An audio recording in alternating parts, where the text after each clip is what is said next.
This is what's going on. अस्सलाम वालेकुम everyone. I hope सब ठीक होंगे, मज़े में होंगे। हम भी अल्हम्दुलिल्लाह बिल्कुल ठीक हैं। और जी पहलावा देख के आप समझ गए होंगे कि किस चीज़ की पैकिंग हो रही थी। हम लोग मसरूफ़ थे शिफ्टिंग में, प्लस ये कि आखिरी अशरा भी शुरू हो चुका है रमज़ान का, तो इबादतें भी चल रही थी, साथ साथ रोज़े भी चल रहे थे, इफ़्तार भी चल रहे थे।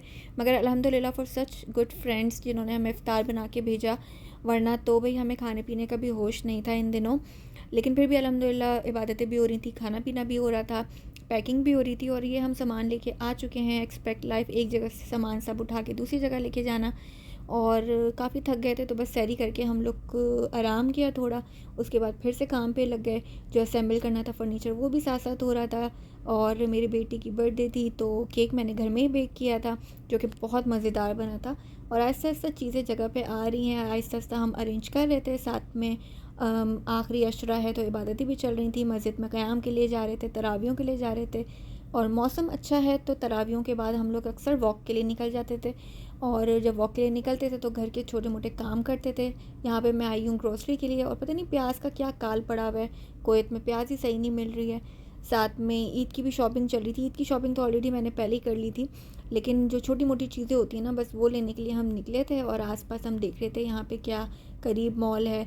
और फिर इसी तरह रमज़ान गुजर गए। अच्छा, फिर यहाँ पे मैं फ़्रेंच टोस्ट बना रही थी, क्योंकि सहरी में फ़रमाइश आई कि भाई फ़्रेंच टोस्ट बना दो। तो मैंने कहा चलो ठीक है। और फिर आखिरी रोज़ा हुआ तो याद आया कि इफ़्तार तो हमने इस बार कहीं डिस्ट्रीब्यूट नहीं की, क्योंकि इस कदर मसरूफ़ थे शिफ्टिंग में। तो मैंने सोचा चलो एक दिन थोड़ा टाइम निकाल के, क्योंकि अल्हम्दुलिल्लाह चीज़ें सेट हो रही हैं, अरेंज हो रही हैं, तो रमज़ान तो गुज़र जाएंगे, फिर अगले साल ही इंशाल्लाह आएंगे। अल्लाह ताला हमें अगले साल रमज़ान नसीब करे। तो इसी तरह हमारा रमज़ान गुज़रा। फिर ईद की तैयारियां हो रही थी। ईद पे ये चार पे मैं मेहंदी लगा रही थी।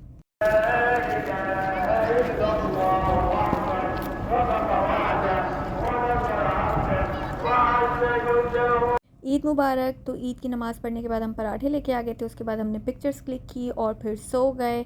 और जब उठे तो हम लोगों ने अपने दोस्तों और रिश्तेदारों को मैसेजेस और कॉल किए, ईद विश की। और फिर ये मैंने रात में डिनर बनाया था, चिकन घर में बेक की थी, साथ में मटर पुलाव, क्योंकि बच्चों को पसंद है।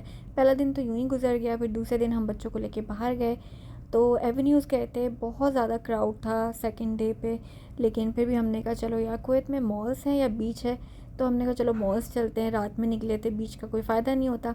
और एवेन्यूज़ में आइकिया आना बहुत ज़रूरी होता है। और जब आइकिया आते हैं तो आइकिया में बच्चे तो ये मशीन छोड़ते नहीं हैं आइसक्रीम की, और इनको बार बार आइसक्रीम चाहिए होता है। तो बस हमारे ईद यूँ ही गुजरी। आप लोग बताइएगा कैसी आपकी ईद गुजरी, और वीडियो लाइक करना नहीं भूलिएगा।